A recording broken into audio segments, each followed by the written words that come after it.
Okay, so today we're gonna make some chicken adobo. Okay, so I'm just gonna get some lemongrass. And syempre, ugasan natin. So let's start.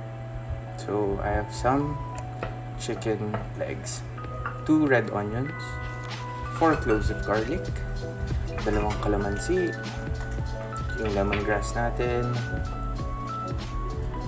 some sukang Ilocos, some soy sauce, and some vinegar. Tara! Okay, so we're gonna start by boiling the lemongrass. Kasi gagawin natin yung parang gagawa tayo ng lemongrass stock. So just smash up those lemongrass para lumabas lahat ng flavor. Twist it some more. Ayan. Tsaka huwag mong itapon yung leaves. Importante rin yun. Next, wash tayo ng mga chicken natin. I have 6 here, pero you can use as many or as little as you want.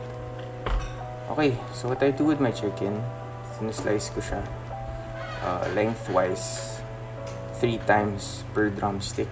Kasi gusto ko lahat ng adobo juices pumasok dyan sa drumstick. Yeah, so we're just gonna do that with all the legs.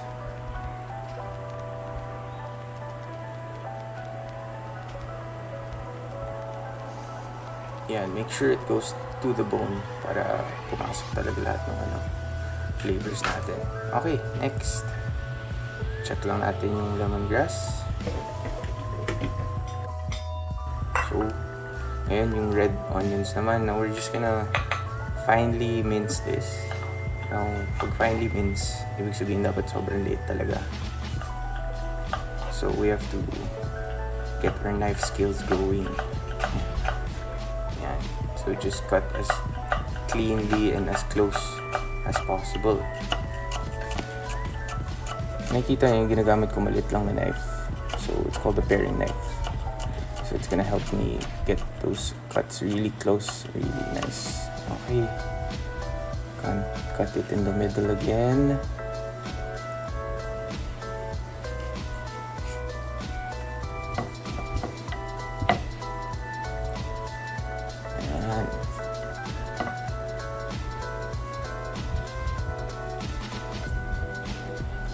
Right, so finely chop lang natin. Set it aside. Next naman yung garlic. So ulit, bubuksan natin yung mga pods. Okay, so you can get that garlic out. Again, knife skills natin dyan. So I cut it really thin.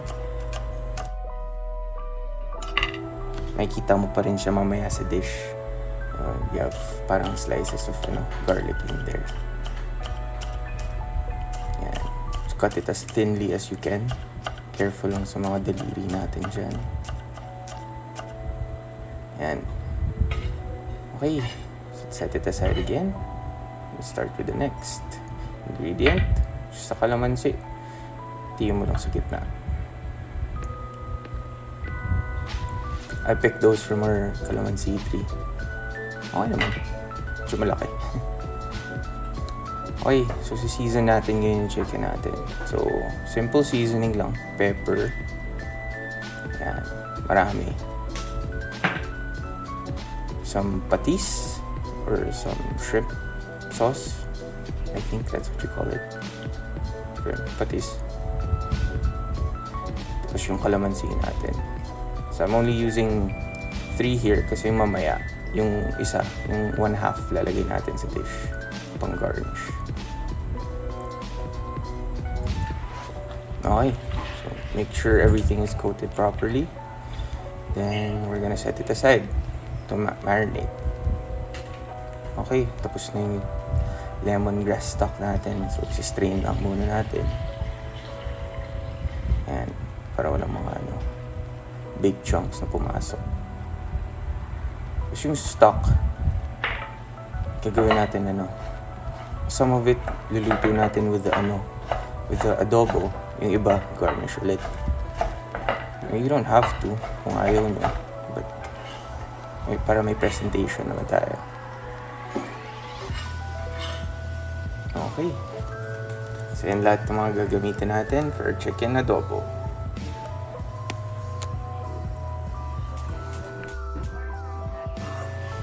Get your pan hot.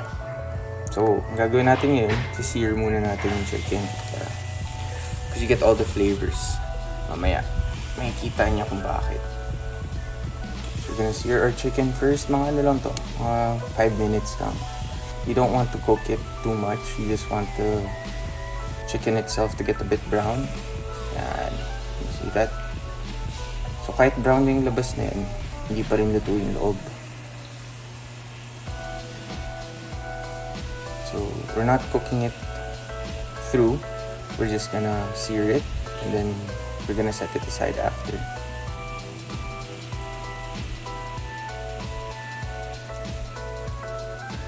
Lagay natin yung marinade natin.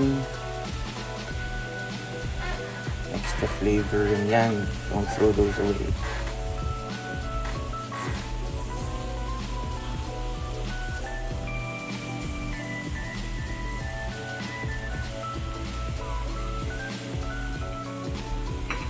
Okay. 5 minutes na. Tapos medyo brown na yung mga chicken nyo. Set it aside.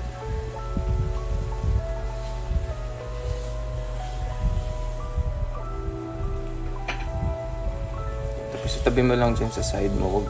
You don't have to put it in the ref or anything. Just put it on the side because we're gonna use it again later. Okay. Ngayon, we're gonna start with the red onions. Just gonna let that sweat. Add down ng konting water dito kasi parang masyadong dry yung pan. Yan. Okay. Pag medyo brown na siya, add mo na yung garlic.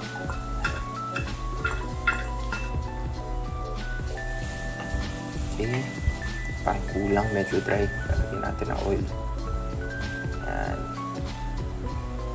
Para lumabas lahat ng flavors. Tapos, nag-add na ako ng bay leaves. Ang padagdag ng lasa. Tapos yan, lalagay natin yung lemongrass natin. Okay, then some water. Tapos yung lemongrass, stock na. Don't use everything kasi kung mag-reduce siya masyado, at least may spare ka pa. You can add some more liquid. Okay, pasok na natin yung chicken natin.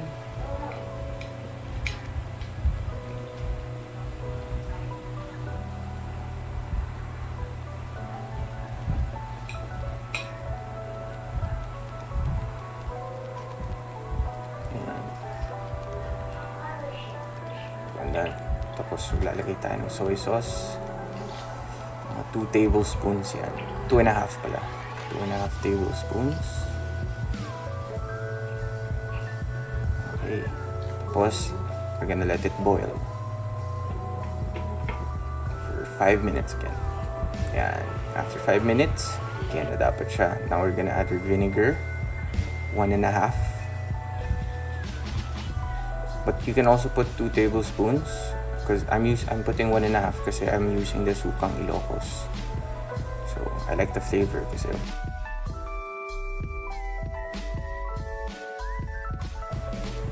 Ayan.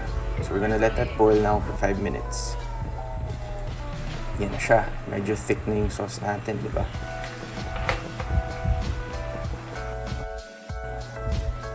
Iba kasi medyo runny yung sauce, di ba, ng adobo. Ako gusto ko thick. So, kaya pinapa-reduce ko talaga ng ayan. See, konti na lang yung liquid natin. Pero, lahat ng flavors nandun. Okay, plate out na tayo.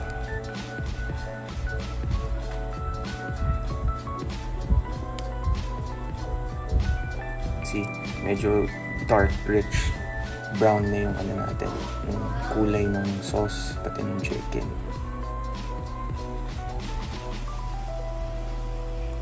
Siyempre, lalagay natin yung sauce kasi sayang naman yung sauce kung tatapon mo lang, diba?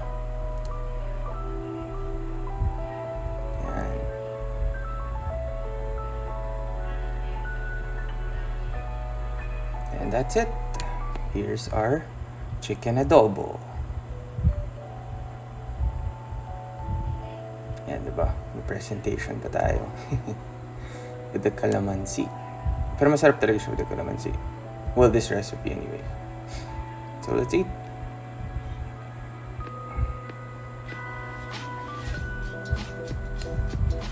Yan. So, syempre, chicken adobo, kahit anong adobo, kailangan may kanin.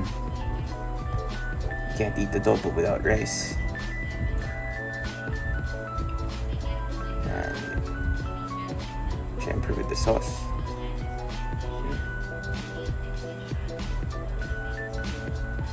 The nod of approval.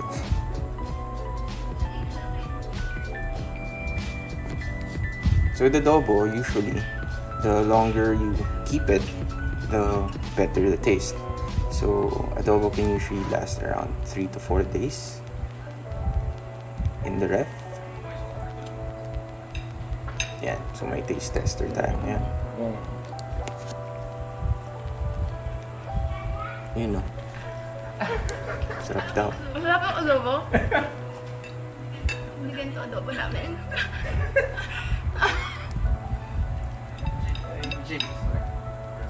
It's yummy.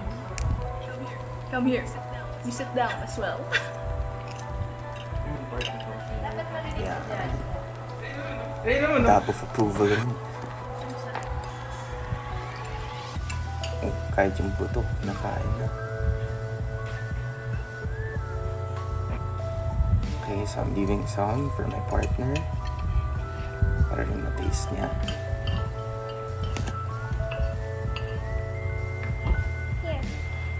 Okay, so saan ko naman? No drinking. And Taste. gusto niya yung meat, pero ayaw niya yung sauce. Kasi daw spicy. Pero I think hindi lang siya sanay sa Sugar? sa flavor nung lemongrass. No sugar, not salt. Bye. Bye.